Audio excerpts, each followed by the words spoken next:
தாய்மார்களே, respected ladies and gentlemen, இந்த அற்புதமான சென்னை இலக்கிய விழா 2வது ஆண்டுக்கு வந்திருக்கக்கூடிய நம்முடைய விருந்தினர்களை மனமாற இங்கே வாழ்த்தி வணங்கி மகிழ்கின்றேன்.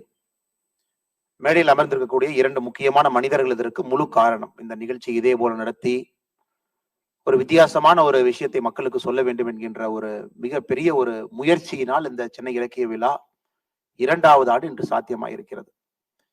ஸோ எனக்கு தெரியல, கொஞ்சம் ஆங்கிலமும் தமிழும் கலந்து பேசுகின்றேன். ஏன்னா ஆனந்த் ரங்கநாதன்ஜி நிறைய பேர் இருக்காங்க. ஸோ தமிழ்ல முழுமையா பேசும் பொழுது அவர்களுக்கு புரியுமா என்று தெரியாத காரணத்தினால் மிக்ஸ் பண்ணி பேசுறேன். So Bharat Gopuji, who is the founder of this and who was very instrumental in bringing this also, who convinced a lot of people, met them, brought them to Chennai, some very busy important people from different parts of India. So first I should compliment him for doing this. Then for Shyamji also for acting as a very able deputy and working as a team to get this done. தமிழ்நாடை பொறுத்தவரை பல்லாண்டு காலமாக கிட்டத்தட்ட 1970க்கு பின்பு ஒரு இலக்கிய விழா இதை போன்ற விழாலாம் பார்த்தீங்கன்னா ஒரு பக்கமாக ஒரு வழி பாதையாக ஒரு வழி சாலையாக அது இருக்கும். சில கருத்துக்கள் மட்டும்தான் பிரதானமாக முன்வைக்கப்படும். அந்த கருத்துக்களை வைத்துத்தான் இலக்கிய விழாவிலே மக்கள் பேசுவார்கள். அவர்களாகவே அவர்களுக்கு பரிசும் கூட கொடுத்து கொண்டு மார்த்தட்டிக் கொள்வார்கள். இதை போன்ற விழாவை தமிழகத்திலே தொடர்ந்து பார்த்து கொண்டிருக்கின்றோம். ஆனால் இந்த விழா முற்றிலும் மாறுபட்டிருக்கிறது. முற்றிலும் மாறுபட்டு அற்புதமான சிந்தனையாளர்களை இங்கே கூட்டிக் கொண்டு வந்து ஒரே மேடையிலே பேசுவதற்கு ஒரு வாய்ப்பு அளித்திருக்கிறது. இப்ப நீங்க பாத்தீங்கன்னா some very eminent wonderful minds have come here to speak today, especially our Anand Ranganathan ji is here. I was very surprised because I used to read his article. A lot of articles he writes in Swaraj, a lot of articles he writes otherwise also. I keep reading it. A science product who went for his masters to UK, came back, ran a molecular biotechnology lab for about 16 years. Or thoroughbred scientist, if at all you can call somebody as a thoroughbred scientist, Anand Ranganathan ji is a thoroughbred scientist. But the transformation that he has undertaken from a scientist to a phenomenal chronicler of Indian thoughts, Indian history, the transformation is phenomenal. Just like a caterpillar, one fine day the caterpillar decides, I'm not going to eat anything, I'm going to hang myself up and upside down. The caterpillar decides to hang itself upside down, doesn't eat anything. By the miracle of nature, it shrinks, it undergoes a dramatic transformation, it becomes a moth, it becomes a butterfly. Because the caterpillar has chosen to take the path the nature has decided for it. Likewise, Anand Ranganathan ji and other people also, their life has started in some other way. But after seeing the chronicle of Indian history, especially the JNU model of Indian history that is getting chronicled for a long time, be it an education policy, be it the other policy that India has seen for the last 50-60 odd years, they've decided to come to this road that is less traveled. So I have to compliment Anand Ranganathan ji to coming here, not only coming here, but also staying here fully for today and tomorrow and giving his very valuable inputs to others. Normally, when we talk about RSS, Rashtriya Swayamsangh organization from the outside, many people might not have a full idea of what the exact work RSS is doing. But in this conflict resolution book that he has presented yesterday, which got released yesterday, very beautifully he takes the readers through the important conflict areas of India post-independence. The important conflict areas, without a doubt, you can say it is Jammu and Kashmir, eternal conflict for a long time, till we have resolved it from 2019. Then you have the Punjab problem. For a long time, Punjab was an eternal conflict. You have the northeastern states, which are a cultural conflict, which are a different part of conflict internally also. And what is left unwritten or unsung story, RSS quietly, with a lot of fortitude, it has silently walked in all these frontiers. All of these are border states, very important to preserve Bharat, very important to preserve India what it is. And this book is an excellent chronicle of conflict resolution the RSS way, though he has written many other books also. But this book has captured my attention. So this is an important story that has to be told in Tamil Nadu, in Chennai, as part of the Chennai Literature Festival. So I'm very glad the organizers is bringing in Ratan Sharadaji to talk about how RSS has lost people. Maybe RSS is the only organization that has lost its people in all the theaters of conflict, be it Punjab, be it JNK, be it the northeastern part of India. It has lost its pracharaks, it has lost people who are trying to propagate the Indic values. It has lost, the brutally killed, brutally massacred, right? In Golden Temple, every single place we have lost people. And this book is an important chronicle which is trying to bring everything together. And Maniji, our very eternal person, very, very senior person in the home ministry, retired, and he is going to tell a very important story, the India's security in a proper perspective. And normally, when we look at the history that is written about the India's security, maybe starting from 1947 Kashmir till now, அதெல்லாம் பார்க்கும் பொழுது பார்த்தீங்கன்னா very many things are one-sided history. United நேஷன்ஸ்ல இருந்து எதற்கு அந்த முடிவு எடுத்தோம், எதற்காக வந்து சீஸ் ஃபயரை ஒத்துக்கிட்டோம், எதற்காக பாகிஸ்தான் உள்ளே வந்து நம்முடைய இடத்தை ஆக்கிரமித்தும் கூட அதே line of actual control, line of control அதை ஏத்துக்கிட்டோம். அதுக்கு ரெண்டு நாட்டுக்கும் கூட வந்து மிலிட்டரி கமிஷனை போட்டு இன்னுமே military commission India Pakistan line of actual control இருக்கு. இதெல்லாம் பாத்தீங்கன்னா மக்களுக்கு புரியாத ஒரு புதிர்கள். We see this at one end. So over a point of time, we have taken so much pride in buying arms, in buying ammunition, buying every single thing for our internal security from foreign nations. இது வந்து ஒரு level of security. That is one part of story that was told to us. The 2014 onwards, it is the Atmanirbhar Bharat story. Atmanirbhar Bharat story, this budget also நீங்க பார்த்திருப்பீங்க. The country has taken a very firm stand that 36% of our military purchases from this year, last year was 26%, this year is a 10% improvement. 36% நம்ம military spendingல என்ன arms and ammunition வாங்குறோமோ that will be manufactured within India, the Atmanirbhar Bharat way. That is one step. The next step, how our country slowly, steadily, we are building world-class institutions. We are kind of linking up all the intelligence agencies. We are doing it our way. We are not doing it any other country's way. How after especially our Prime Minister Narendra Modi ji has come to power, you are not seeing any bomb blast in any part of the India. முதல்ல பாத்தீங்கன்னா bomb blast happens in Hyderabad, within a week it happens in some other important city, Mumbai, then it happens in Bangalore, then it happens in Lumbini Park. So Deepavali Pongal nave namakke bayam, we tell our house people not to come out because we never know when the next blast will happen, which part of India. Why this sudden miraculous transformation in about 8 years? The same security agency, the same personnel working in the same border guarding forces or in the internal security. What is this dramatic transformation that has made India a safer country?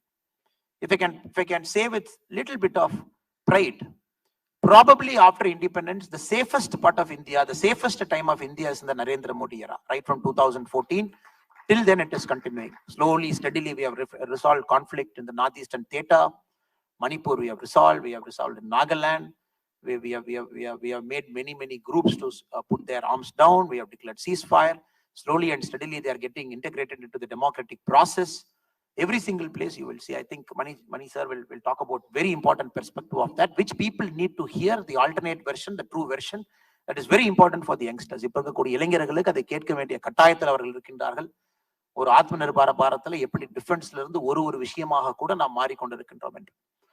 My personal favorite, I keep எனக்கு எப்பவுமே அவர் பேசுறது பிடிக்கும். I keep listening to MP Karvendran ji who is sitting here, and what can I say? He is on a very fire mode. Karvendran ji is in the first row with the dhoti, white shirt. So he was our former MP from the Congress party. He was an MP 2 times from the Palani region. Then he has come to BJP now, and he is an important chronicler of Tamil Nadu's history from the BJP party. Every Monday you will see in Podigai channel, 7:30 to 8. Vociferously is talking about freedom fighters from Tamil Nadu who had contributed to India's freedom fighting story. I think you have finished how many sessions, sir? He has finished 26 sessions now, 26 sessions in DD Podigai. Every Monday you will see him from 7:30 to 8. He'll be talking about an important historical figure, maybe 200-year story, maybe 150-year-old story. He's trying to chronicle everything. Maybe 5 years from now, when we look back at what Karvendran ji is doing for Tamil history, I think it will be phenomenal. He has just started, he's going full guns blazing.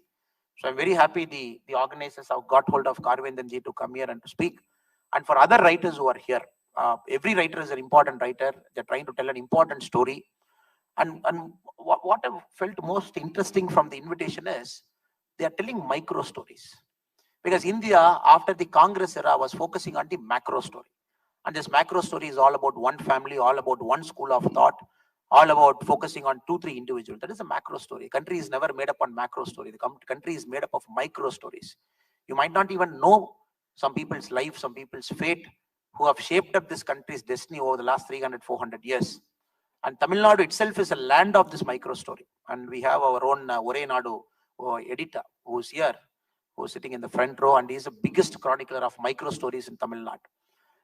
It's a magazine that is affiliated to our thought that brings out the Indic way.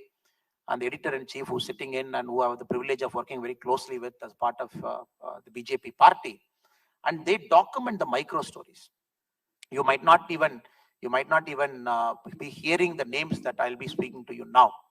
When we talk about Veeramangai Velunachiyar in Tamil Nadu, in Sivagangai Seemai, Veeramangai Velunachiyar's life preceded 70 years before Jhansi Rani ji. Jhansi Rani avங்களுடைய லைஃப்க்கு 70 ஆண்டுகள் முன்பாக Veeramangai Velunachiyar ji was living. So when you go and see the history, going to Sivagangai, going to her area, going to her fort, which is still preserved, and when she is the only woman in India's history, the only Rani in India's history who was taken on the British, defeated them, after that ruled for 17 years. The only woman ever to do so. But unfortunately, the history is not documented properly. Just now in the Amritka, in the very important Azadi Ka Amrit Mahotsav, started by our government, especially by our Prime Minister Narendra Modi ji, we are documenting all these micro stories. This micro stories is very important for anybody to understand how these people have selflessly got the idea of India going. So what has it got to do with VOC or VO Chidambaram Pillai from Thoothukudi?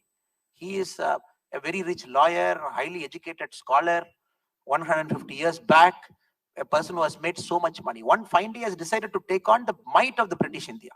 He has decided to take the British India not by taking a lathi and fighting with them. He said, if India needs to get independence, if India needs to take on these British guys, India needs to take them on economically. That is why he started the company called the Swadeshi Steam Navigation Company. He took on the might of the British's navigation, and the first ship started sailing from Thoothukudi to Colombo, and he was competing with the Britishers who was having their ships all subsidized. When VOC started his ship company, when he was running the ship, just to kill his body and his spirit and soul, the British India was running its steam navigation company at half the rates of how VOC was running his company. Then VOC was going strong. Then they started running the rates of the British ship at 20% of VOC rate. When you are running this company at 20% half the rate, you killed this guy, you killed this company, you killed all his wealth, whatever he has accumulated by his hard-earned means as a lawyer. Then the next step was equally cruelly. He was arrested, taken to Coimbatore prison, was made to do that oil grinding. The sample is still displayed in VOC's memorial in Thoothukudi. If you go there, you can see that sample. You just have to move that thing and see. ஒரு மனிதன் எப்படி தன்னுடைய முழு உயிரை கொடுத்து, உணர்வை கொடுத்து, சூழ்ச்சியால் தோற்கடிக்கப்பட்டு, சொத்துக்களை எல்லாம் இழந்து, அதன் பின்பு கைது செய்யப்பட்டு, எண்ணெய் ஆட்டுகின்ற செக்க, அதாவது 3 மாடு. In a 3 oxen struggling and pulling, you make a human being to do it, like what happened in the Andaman Cellular Jail. But this history is poorly documented, poorly chronicled. If you go to VOC's life in totality, what we are more interested is the suffering that he undertook voluntarily for about 15-20 years, just because he refused to toe the British line. So why was VOC doing it in Thoothukudi? He was not fighting for the freedom of Tamil Nadu. He was not fighting for the freedom of Thoothukudi. He was fighting for the freedom of the whole India. That is what the current people in Tamil Nadu, the current political functionaries here fail to understand. All of the micro stories that we talk one after the other are people born in Tamil Nadu at different parts of time. They had the concept of Bharat in their mind. 250 years back, if I go back to the part in which I was born, the Kongu region, if I take you to Erode, the Dhiran Chinnamalai's area, what was he doing? His forces was sent to Mysore, and they combined with Tipu Sultan to take on British. Later, when he had trouble, their forces came here to take on. Then later they fought with each other. It's a different story. The peculiar nature of history, the way it shapes up. So all of these people never cared about borders. All they had this thought was the British have to be kicked away. We got to reclaim our old age-old heritage, age-old civilization. Not only that, when they talk about social justice, Tamil Nadu is the land of social justice. That too after 1967, when DMK has come to power, when you go back a little bit in history, when you look at the micro stories, Dheeran Chinnamalai, avaru mattum British eduthu poraallinga. Avaru kuda, there was an Arundhadiyar community. Arundhadiyar, you know, from Tamil Nadu. They come from, they are called the poorest of the poor among the SC community. From the Arundhadiyar community, we had Pollan. Pollan was fighting with Dheeran Chinnamalai, a Gounder and an Arundhadiyar, as a brother, arm in arm, in the Kongu region. The true example of social justice, taking on the British together. They both got arrested, taken to Sangagiri fort, both got hanged together. Again, it's a classic story. But all these are not documented properly, all these are not told in history. That is why I'm very, very happy and very glad. The Chennai Ilakkiya Villa, 2வது ஆண்டு, the Indo-Analytica, they made an effort to bring all of these authors who tell a very important part of India's history. India's history is changing, or it has to be changed, which they are doing it. When we look at a person like Vikram Sambat, whom we had the privilege of releasing his Savarkarji's second volume of book in Chennai a couple of months back, they're very, very important people telling very, very important story. And to truly understand Savarkar, not only you read his book, what Vikram Sambatji and others have written, not only when you go to cellular jail and go to the 3rd floor, the corner room, where Savarkarji spent many years there in solitude, not only when you see that, it's important you see the whole documents in perspective, which the new age historians are trying to do. And whatever Sanjeev Sanyalji is trying to do, Sanjeev Sanyal அவர்களை போன்ற மிகப்பெரிய எழுத்தாளர்கள் ஒரு புதிய பரிமாணத்தை நமக்கு காட்டுகின்றார். சஞ்சீவ் சன்யாலுடைய புத்தகங்கள் அனைத்தும் கூட The Land of Seven Seas ஆரம்பிச்சு எல்லா புத்தகத்தையும் படிக்கும் பொழுது very, very different perspective of India, the true India, the original India, the India that we all should read, people are writing. That is why the conflict have started now. The last, especially many months of conflict, if you see the online, the social media, everywhere, it is because this new breed is coming up. This new breed is not only scholarly, they are intellectual, not only intellectual, they know how to present the facts with the right degree of perspective. Not only that, very important, they are brave. This new breed of writers who have come into the mainstream now, writing out wonderful books after books after books, articles after articles after articles. They're taking on the JNU ecosystem head on now. 30-40 years undisturbed, an ecosystem has thrived, especially in Tamil Nadu, especially in other parts of India. Now coming to Tamil Nadu, especially the DMK government takes pride in the fact, the Dravidian development model, the Dravidian economic model. They take so much pride in these words, they keep using that. I don't want to get into the word called Dravidian, I'm getting into the word called the DMK development model, the DMK economic model, which they start doing it from 1967.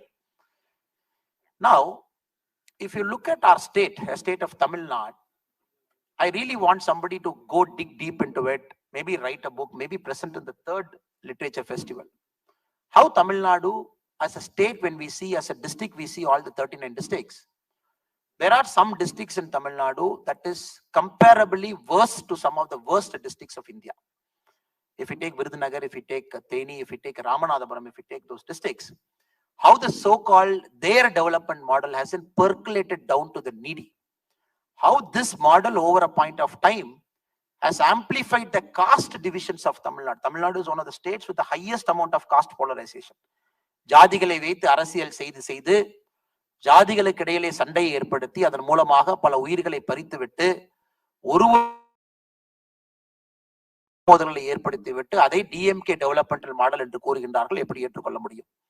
அதே போல பொருளாதாரமும் கூட முறையாக அனைத்து மாவட்டங்களையும் கூட வளர்க்காமல் சில மாவட்டங்கள் மட்டும் தமிழகத்திலே வளர்ந்து அதிகமான வேலை வாய்ப்பையும் அதிகமான பொருளாதாரத்தையும் அந்தந்த மாவட்டங்கள் உருவாக்கி கொண்டிருக்கிறது.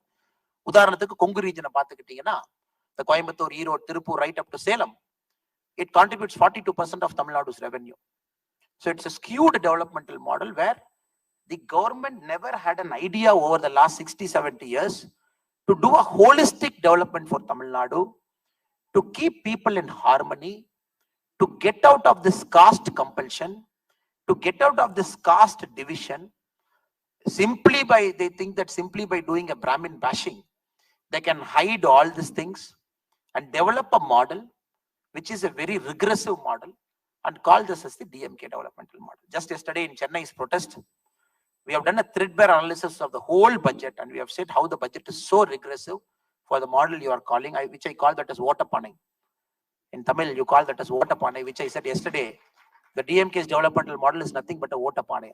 We just hope and pray some serious scholar, some serious research-minded guy will get into all the finances, will get into what we are doing, and show a mirror to the Tamil Nadu people and tell them this needs to change. The current political model needs to change. If Tamil Nadu has to go up, in Tamil Nadu 100 years back, how it was a harmonious society, how it was a model society with no caste division, many things were created on their own. I think this is a book which I'm hoping and praying somebody would have the courage to get into it, take the data, go very deep into it, and present this book maybe in the next year literature festival, the third year. I know the stage is not for me. This stage is for people like Anand Ranganathanji, Radhan Siddhaji, Maniji, Karvendranji, and all other eminent writers who are sitting here. It is not my stage. We are here to listen to them, their point of view, their writings, their ideas, their thought process. So once again, I thank all the people who have come here for this wonderful function. I know with a lot of effort you have pulled it off. The first 2 years, 3 years is always going to be hard. It's a matter of time. I'm sure next year when the same thing happens, you will see people calling you in the middle of the night asking for tickets. It just happens like that. We all will have initial trouble because you're trying to bring a new idea, you're trying to bring an alternative perspective to Chennai. Tamil people are fantastic. They really like this kind of things. They really like these alternate stories to be heard, the true stories to be heard, the micro stories of Tamil land to be heard to the wider India and to the wider world. And as a Tamilian, I have a lot of pride in saying this. If Narendra Modi ji, our Honorable Prime Minister, very proudly says that India is going to be the Vishwaguru of the world, which we all agree, India will be the Vishwaguru of the world very soon. But as a Tamilian, I take equal pride in saying Tamil Nadu will be the Vishwaguru of India. A land that has got so much to contribute over the last many, many thousand years. We can rightly say, when Tamil Nadu becomes the Vishwaguru of India, India will become Vishwaguru of the world. And for that, this literature festival is a small drop in the mighty ocean. All these small drops, end of the day, without even we knowing us, will get accumulated. It will be like a torrent of rainfall or a torrent of water. அதனால் இந்த வாய்ப்பு கொடுத்த இங்க இருக்கக்கூடிய ஷாம்ஜி அவர்களுக்கும் பரத் கோபுஜி அவர்களுக்கும் நன்றியை தெரிவித்து, இந்த அற்புதமான அரங்கத்தை கொடுத்த நம்முடைய செக்ரட்டரி அண்ணன் அவர்களுக்கு நன்றியை தெரிவித்து, இங்கே வந்திருக்கக்கூடிய அனைத்து நண்பர்கள், people who come from the far part of India, my deepest congratulations and respects to you. Let this be a beginning. Let us do more like this. Let us keep bringing the great authors, the young authors, people with different perspectives of Tamil Nadu, perspectives of history, people who can tell micro stories of Tamil Nadu, people who can give the true perspective of Tamil development model.